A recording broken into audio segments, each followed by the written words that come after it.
Cougar fans, welcome back to another interview here with Atunaisa. Hey, Cougar Nation. So good to have you here. I'm Ethan Erickson. We're on the football team together.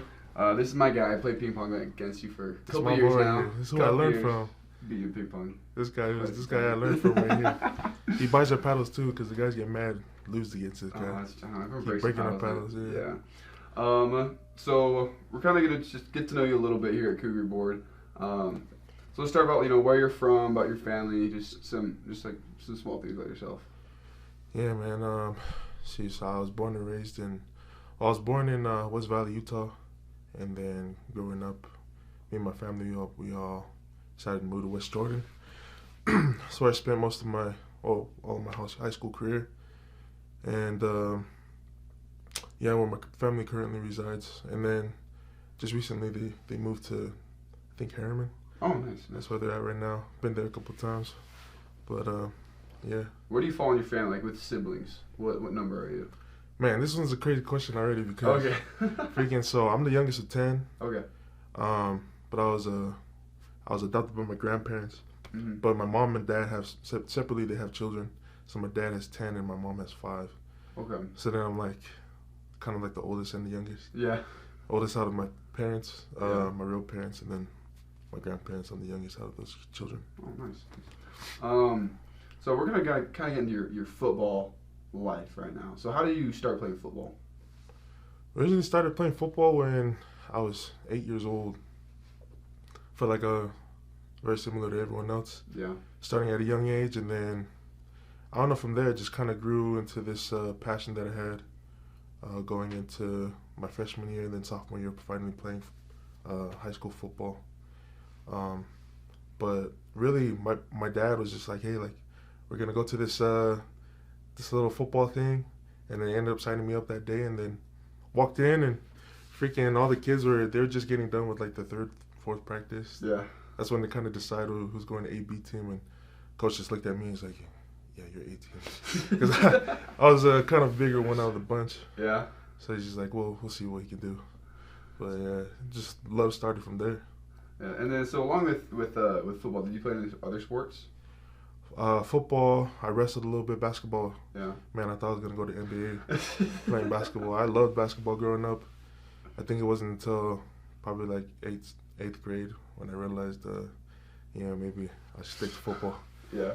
But I wrestled a little bit. Going into high school, I didn't really wrestle much because coach just wanted us to focus on football. Mm. So I would just train on the off season during the winter with the wrestling team. And then did some track, but I really wish I would have stuck with that. That would have been cool. So some field events, or what did you do? Yeah, just field events. They wanted me to run the 100. They wanted me to originally run the 100 meter because they saw I had a quick get off. But yeah, over time, that get off can do you so much. And then you got 90 meters left, and you're like, oh. You just got 300 pounds trying to freaking run that 100. Can you imagine? That'd be nuts. So then going into high school, what made you decide to take football more seriously and pursue it and try to go or start the journey to make it to BYU? It was really my coaches. They expressed belief in me, telling me that you're actually pretty decent. I felt like it's you could really just quick off the ball, very disruptive. Kind of just instilled this belief in me that I could do something with football. And honestly, coming from a humble background, not really having much growing up, and them telling me man, you can potentially get a scholarship and they can pay for your school going into college. And that's all my family wanted was for me to go to college after high school. And I was like, honestly, we didn't really see a way for them to, to pay for college. So I saw that as an opportunity, really delve into, strength and conditioning and just trying to get faster. And then, I think it was after my sophomore year, people started reaching out with those little pamphlets, those little cards that you get. And I thought at the time, I was like, man, that was the world to me. Just seeing all these little things come from Nebraska, but it's just little postcards that they send to everyone. They're telling you here's our head coach. Here's the head coach. If you ever want to come visit, stuff like that. So I was like, dang, really started to believe in myself going into my junior year, and then that's when I received my first offer from BYU, of course. Yeah. And man, I didn't know how the process went going into receiving that offer when I went into Mendenhall's room, and it just kind of just showed me that this can be a reality. So I really try to just like settle down in football, really focus going into my senior year, and then yeah. Well, as soon as I got the offer, I committed though. Oh really? Yeah. So it was just like boom, done. Yeah, I really didn't know how it worked. I didn't know that I thought if coach gave you an offer, You take it. that if you didn't accept it at that time, then they take it away from you. Like everything was really new to me. So I said, "Yeah, coach, I'm committed." He's like, "Oh, you sure? Like, you don't want to?" I was like, "No."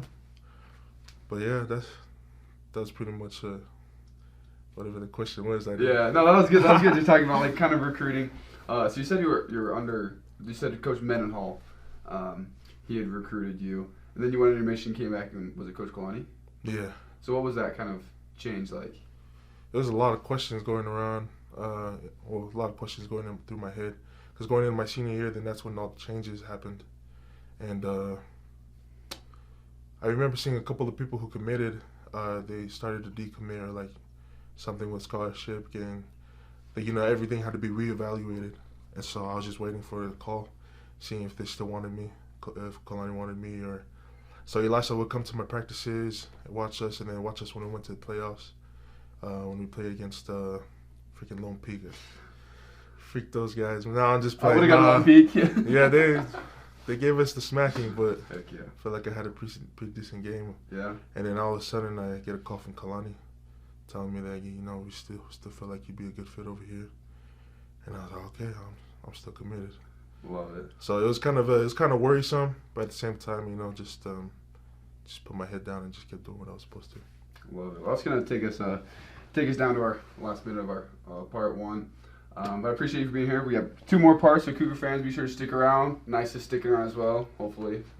Yes, sir. No, I'm staying around. Thanks for watching part 1. Be sure to stick around. Watch part 2 and part 3 because there's going to be some more good content coming up.